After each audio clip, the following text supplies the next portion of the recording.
Mabuhay, hey, hey, hey! Guten Tag, meine Damen und Herren. Nandito na naman tayo sa Kwentuhang Pinoy. Okay. Last week, masinsinan ng usapan. Ngayon, meron na naman tayong bagong usapan gagawin nating light. Ilang bago sa lahat, anyayahin natin ang ating mga kasama, si Ate Janine from Spain. Hola, Kaisho, ¿qué tal? And Janine, coming to you from Spain. And imbitahin today din may natin si... special, yan. may special tayo na May guest. special guest tayo. Kasi yung topic natin ay languages, Wika. Oo. Diba? So, kailangan represented ang... Ay, hindi. Ano ba yung title natin ngayon? Anong wika sa inEU? Sa inEU. Sa inEU. EU. So, kailangan represented ang French language. And pupunta tayo sa capital ng EU. Walang iba, si Kuya Asher. Pasok! Ayan. Bonjour, goeiedag. Yan, comment allez-vous? Hoe is het met jullie geweest? Yan, ako po si Asher mula sa Brussels, sa Belgium. Ayan, hello sa inyo. Hello. Hello. Hello. Ayan. Guten Tag. Yan, Asher. Kwentuhang Pinoy, naging 3 tayo. Ang ganda. Talagang EU na EU ang dating, ano? Meron tayo from the capital ng EU, Belgium. Capital ba ng EU? Hindi ko alam yun, ha? New ako dito. De facto capital kasi most of the EU institutions are here. Dahil na yung tatlong pinaka-importanteng institutions, the Parliament, the Commission, and the Council. Pero I know kay Kuya Brett, the financial capital is there. Sa amin yung pera. Ba? Sa amin, hawak namin yung pera. Okay lang kasi nandito yung pagkain. Tama. Murang pagkain. Doon na ako sa food. Okay, so pag-usapan natin. Okay, alam ko kayong dalawa, when you moved here sa Europe, ang number one problem nyo is language. Tama ba? Totoo. Correct. I mean, until now, for me, happy ako na I can actually converse with people already and I can express my thoughts and my ideas. So, okay siya. Pero, struggle talaga yung language barrier. And yung sa start na parang nahihiya ka to speak kasi wala ka masyadong alam. Tapos, ang bilis pa nila magsalita. So, wala kang maintindihan. Sobrang laking challenge and parang daily struggle siya. Yeah, tama. Daily struggle. Ikaw, Asher, ganun rin? Daily struggle rin sa'yo? Kasi ang language mo dyan is French and German ba? Or Flemish? It's a mixture. French and Flemish. Flemish, which is a derivative of Dutch. Actually, dito ko na rin natutunan yung languages dito. Pahirapan talaga. And I had to learn 2 languages at the same time because I used to study at the capital. So, nung pagdating ko dito, I was told that I could not go into university yet. So, wait, so how old were you? I was 17. There? 10 years ago? Okay. 10 years ago. Okay. Abaya, may age reveal. Nagka-calculate na ako sa brain nila. So I had to learn 2 languages at the same time, which I think retrospectively, it was a big help for me. Kasi ibang-iba yung system nung French and Dutch/Flemish. When it comes to grammar, when it comes to orthography, spelling, when it comes to pronunciation, Diyos ko, dugalan na yung French, Diyos mio. Pero at the same time, hindi ba naloko yung brain mo? Well, at least naloloko pa rin. Kasi you're now thinking in 3 languages. English slash Filipino, and then you have French and you have Dutch. And then, yung pag-iisip mo, parang you have this sense na you're thinking on a certain language. Tapos if you're conversing to another person, you're switching to another language, you have to switch the parang yung mechanism of thought mo. Correct. Kasi iba yung sentence construction, tama, di ba? Correct.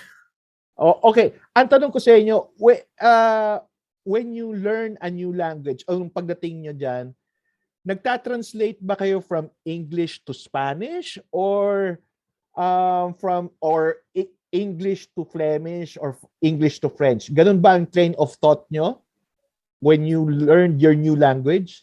For me, the first, like, when you start, ganun talaga. I think natural yun, but that's Uh-huh. not the goal. Parang yung Uh-huh. goal mo is to already start thinking in that language.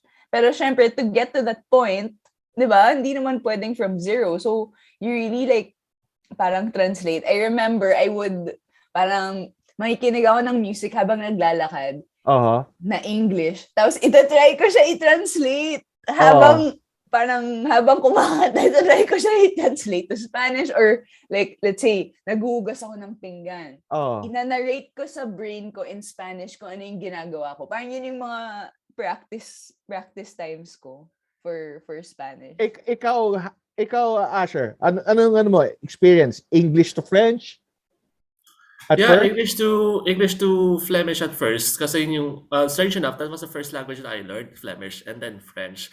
But yeah, yung kasama sabi nga ni Ate Janine is mostly narrate wise kasi until now na naka-cringe ako if I have to translate a song in another language. Sa brain ko lang naman yun. Sobrang cringe sa akin. I tried that but I could not take it. When you do that, nagkakamali ang when you do that from English to Spanish or English to French or in my case English to German, yung translation ko sa mind ko, nagkakamali ka sa what you want to express, right? Sa grammar or grammar and word choice then Yes. because sabi ko nga golden rule of translation, don't trust Google Translate 100%. Oh my gosh, Right, no talaga. way. Hindi pwede. Ano ako, DeepL translator. Ako, Which is better. ang ginagawa ko ganito. Kasi alam ko naman yung grammar, ang ginagawa ko, pinata-translate ko si Google Translate. Okay. Tapos ido-double check ko na lang siya. Kumbaga, tama ba? Tama ba tong verb na to, ang word na ginagamit? Alam mo, ang hirap. Pero is German closer to English?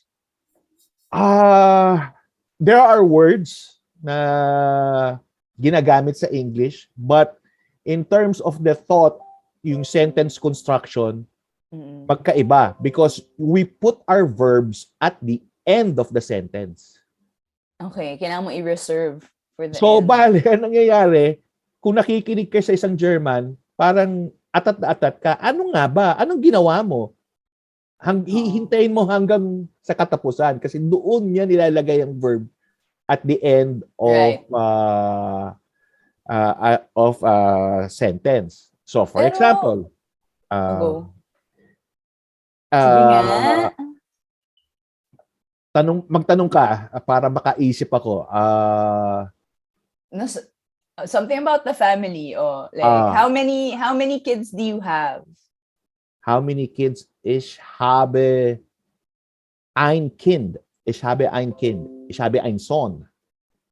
So, usually, sasakuli yun. Kunyari, for example, I have played basketball.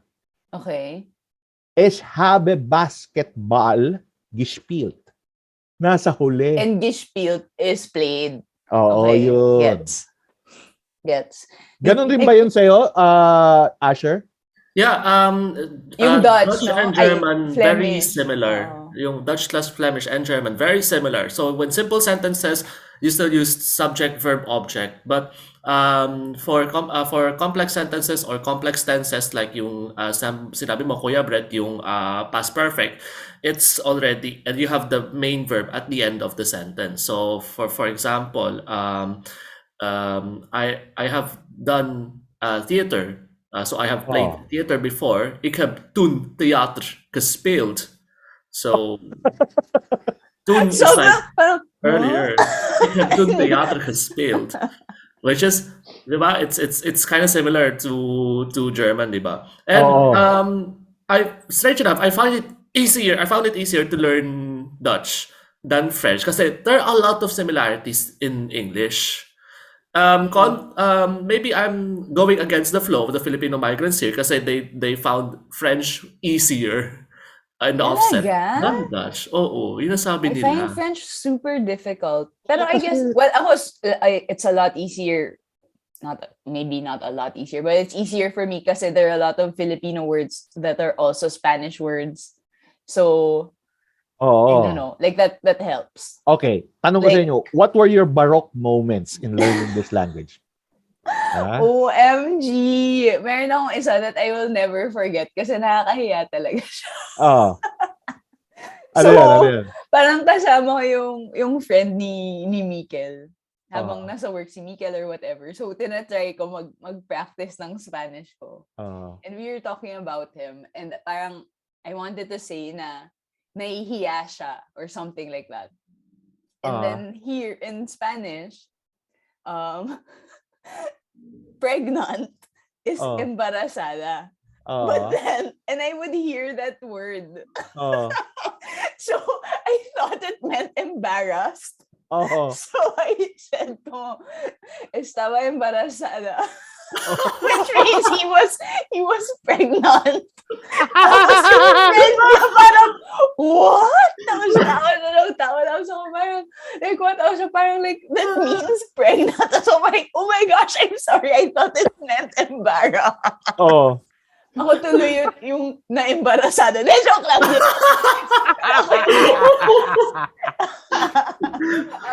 Ngayon alam ko na. Ikaw, Asher. Anong baroque moment mo? I cannot remember a particular baroque moment, but I remember back then, pinilit ko talaga when I was in high school, the last year of high school, and I was still struggling to learn the language, both French and Dutch, but my education system was in Dutch. I tried to do a term paper explaining the West Philippine Sea conflict. Totoo to. I explained the South China Sea. So, parang ako, sige, go lang. Tapos, I even had 2 teachers to advise me on how to make that paper. And at the end, I had to present it to a jury.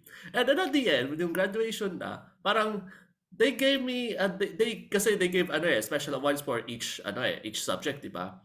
And then they gave me an award for the term paper or the year-end project. They gave that award to me.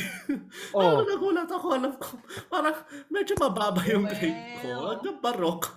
Pero, parang sabi nila na, yeah, that's sabi na parang, I don't know if it's true, parang the biggest effort that they've seen, the biggest improvement na parang, for someone who has just arrived, like 2 to 3 months before, and then learn the language, and then able to defend your year-end project in Dutch, kahit barok. Even, I used to have a copy of my, year-end project digitally. I don't know where it is already. Pero nung binabasa ko na siya, 1 year, 2 years ago, parang, sabi ko, napaka-cringe. Ito pala yung ko dati. Pero papala ng face yan, di ba? Like, when you learn a new language, it's just like, you just have to speak it. Like, daigual if you're Baroque. Alam mo yun? Parang go lang. And they appreciate it. Ikaw, Tito Brett, may Baroque moments ka ba? Ako, ang dami. Naalala ko. Sinasabi mo pa lang na ang dami, na-imagine na kita. So, parang, naalala ko kasi, pagdating namin ng family ko dito, it was autumn. So malamig, ano? And your skin gets dried because of the cold weather, di ba? So we were about 2 weeks na here. And then my wife says, "Oy, Brett, can you buy me a lotion for dry skin?" Sabi ko, okay. Ipunta ako sa parang pharmacy nila. Okay. Actually, hindi naman pharmacy, parang mga saan ka makakabili ng toiletries, di ba? Okay. When I went there, pagdating ko doon, meron in German lahat siya. Walang English lahat translation? Ng brand. Walang English brand or US brand na lotion. As in, isang shelf. So nakita ko doon may coconut. Okay. So, alam mo naman, pag coconut, ibig sabihin lotion 'yon, 'di ba? Usually. So, nakalagay lang doon, coconut, tapos meron siyang douche. Pinoy na Pinoy, dun ka sa coconut talaga nag-zero in. May nakalagay na douche. Di so, binili Okay. ko, Janine. Pagdating ko sa bahay, sabi ko sa wife ko, oh, ito na yung lotion. Di, kinuha niya na, nilagay niya, sabi niya, uy, ang ganda talaga dito. Sabi niya, ang ganda ng lotion. Ngayon, pagka after 5 minutes, naghugas siya ng kamay. Sabi niya, Brett, bakit ganito to? Bumubula. Kasi yung douche na binili ko, it means soap. Douche soap. I thought it was like Okay. shower or something like Oh, that. Pero, shower. Oh, shower. Frame. kasi ducha rin dito is to shower. Oh, tapos isa pa barok ha. Oh. Naalala Pero ko. hindi naman barok yun, Tito Brett. Namali ka lang ng bili. Eh, But hindi. you saved your ang tawag dito, your dignity. Kasi hindi naman oo. alam ng mga tao na namali Eto. ka. Oo, So yung brand na yung brand na nabili Tito Brett, baka pwede naman kami i-sponsor. Baka naman. Yun lang, naalala ko, may isa pa. Ano pa? Nakakuha kami ng, meron kaming kotse. Okay? And then, Okay. sabi ko sa wife ko, naku, wala na tayong gasolina. Paano ba magpagasolina dito? Di sabi ko, okay lang yan. Marunong naman ako mag-German na eh. Basic German. Sabi ko. Punta ako sa gasoline station. So pagpunta ko doon, happy ako. Hallo, guten Tag. Können Sie mir helfen?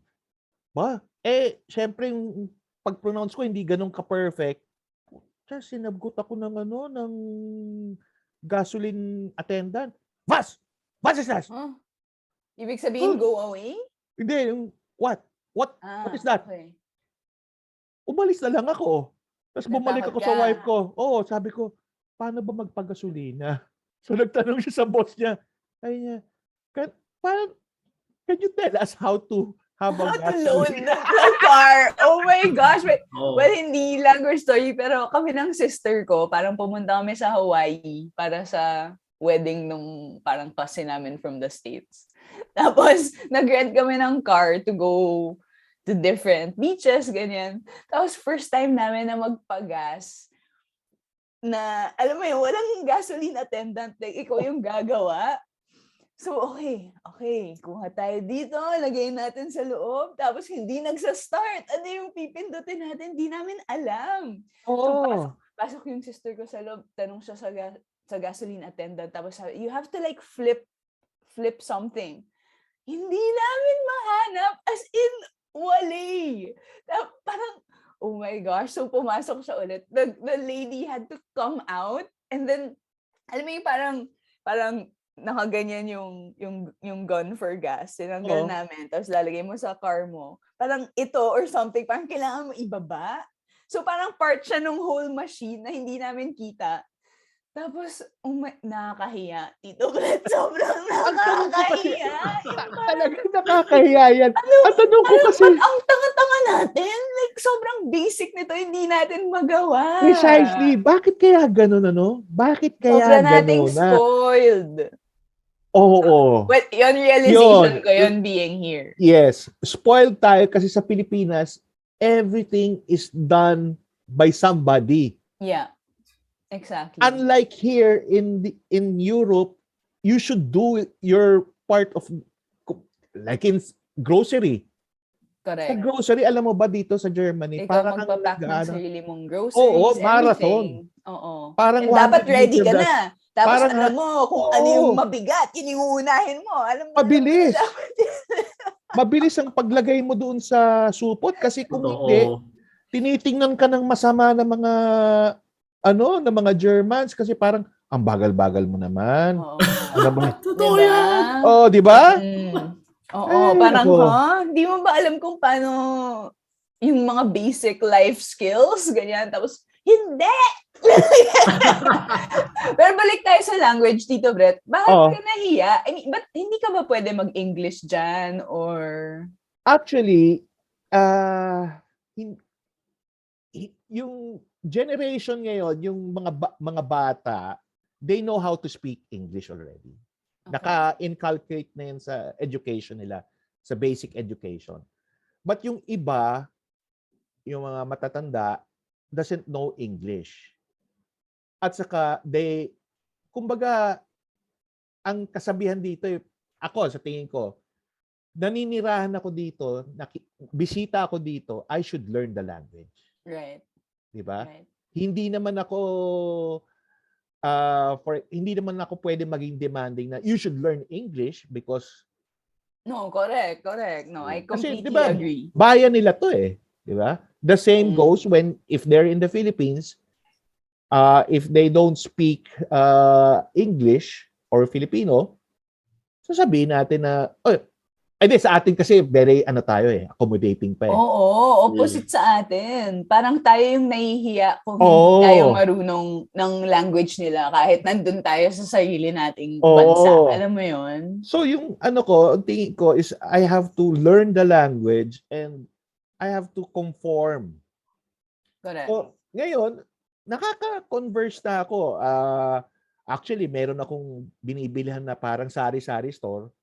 Kaibigan ko yung may-ari.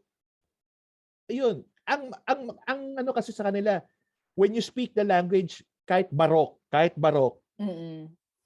na sumasaya sila. True. Di ba? Parang they smile. Like, for instance, the case ni Asher, binigyan siya ng award, kahit barok-barok yung term paper niya. Because, sa kanila, nag-effort ka eh. You want to be integrated in our community. So, it's true. In Europe kasi, the number one na the one they like is integration. Like in Germany, ako I don't know, this is my opinion. Wala akong nakikitang parang mga Chinatown. Oh. 'Di ba, in other places of the world, you have Chinatown, you have Korean town, you have everything, Japanese town. Here in Germany, parang they dissuade that para sa isang lugar you have Germans, you have Asians, you have Europeans, you Gusto have nila diverse. Ayaw nila na may parang barriers between different and then cultures. The one that would papasok sa community is the language. Parang parang glue that will. But like I appreciate that, and I think like that has to be stressed for anyone that goes to a new place to live or even to just spend like a few months or whatever. Na it doesn't matter kung barok ka o hindi.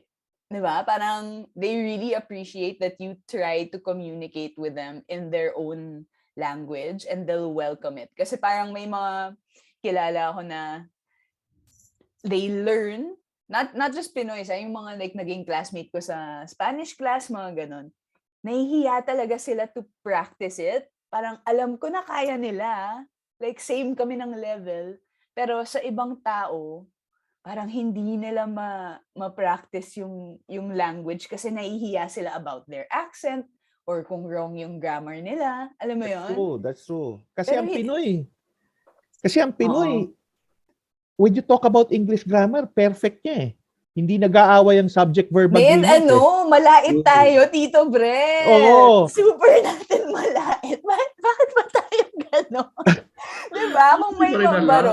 Kung may mabarok, that's the story for the next time lalaitin ka nung nasabi mo yung word na mali or whatever.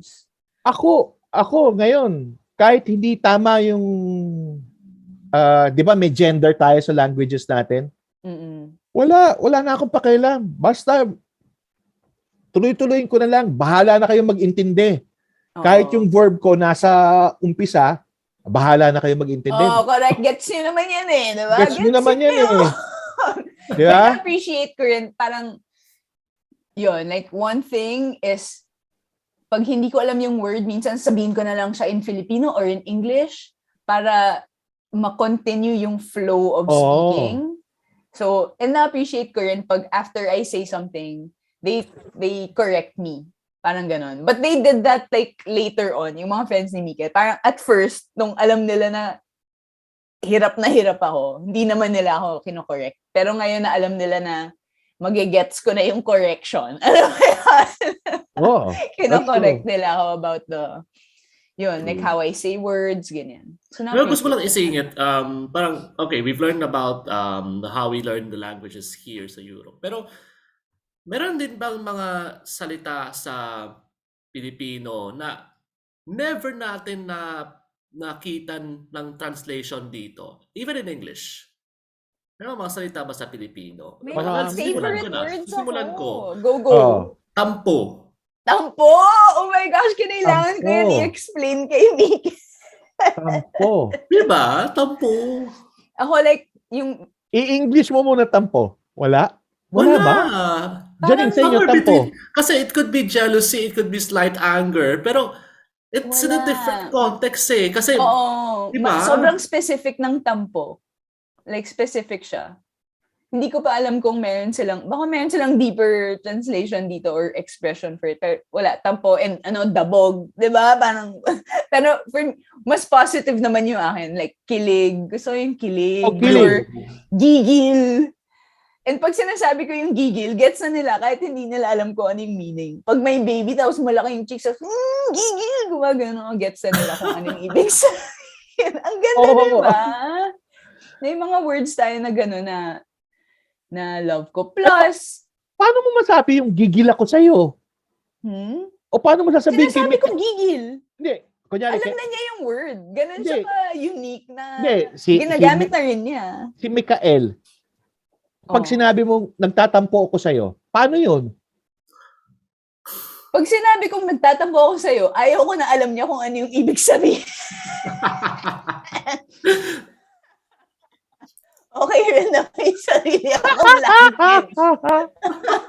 Para hindi na mag-escalate. Diba? Oo nga, Ang ganda, ang galing. Ano pa? Ang Tampo? ganda.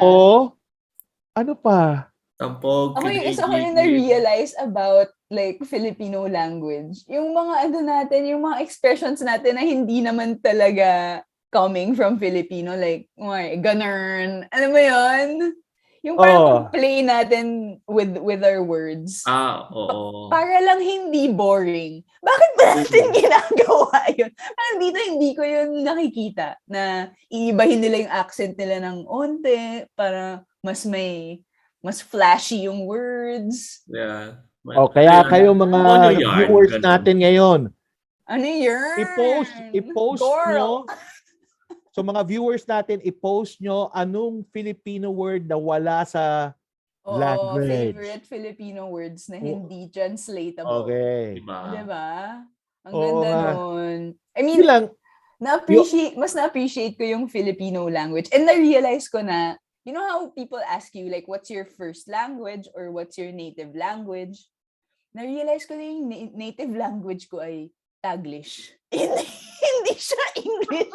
Hindi siya Filipino. Taglish siya. Kasi may mga tao dito na parang English speakers or visitors English. Hirap rin ako na mag-complete English. Like we went to tapos like, bakit ako or, let's go there na. Ano yung na? Yung na, oo. Or talaga. Yung na. Yung na.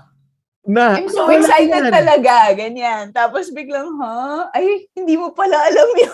Or parang ano pa yung ibang gamit nung na pagtatawagan parang where are you? I'm coming already. Ganyan. Kasi mas 'di ba, imbes na already na sobrang short niya. So or pa, 'di ba? Meron pa ba? Oo, meron pa ba? Are we gonna go there pa? Ganyan. Okay. Ano yung mga tips nyo on how to learn a new language? Okay yan, kasi 1 minute na lang tayo. Or our final tips. Final tips. Ikaw, Janine. Ate Janine? Ako, like the importance of listening, parang yung absorbing phase, na maybe wala kang alam, pero try mo lang talaga maintindihan yung conversation ng mga tao. Kasi ang dami mong napupulot doon. And kung yung Netflix, kahit English siya, I'll watch it in Spanish dub to parang to absorb the expressions. Kasi iba rin yung like formal learning versus yung expressions nila. Mhm. And then parang wag mahiya. Like, immerse yourself in a group of people that speak that language and just try. Just try to express yourself. Ikaw, Ayun. Asher. Sa akin naman, it's a bit inverse of what Janine said. Kasi I learned Dutch when there was this, there are some Flemish channels on TV where they show English movies, but they have Dutch subtitles. So that's where I eventually learned more and how some expressions, but also the sentence construction. And also, if you're beginning to learn a language, parang it would help a lot to have a visual aid, either picture or some visual representation. Kasi mahirap lang when you have like to listen, memorize, and read. It could be very tiring kasi parang you see words pero parang Totoo. mahirap kabisaduhin. Parang Parang you yung need a brain mo visual napapagod representation. in a different way, no? When you try to learn a language. Parang Totoo yan.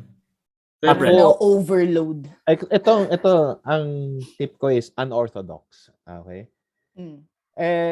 Since lahat naman tayo in the Philippines, most of us are Catholics, alam natin yung Bible, right? We've read the Bible. So, I suggest every morning, you read the Bible in your language, in the foreign language. Kasi alam mo na. Nagets? So, yun. And then, number 2 tip, just go out. Relax.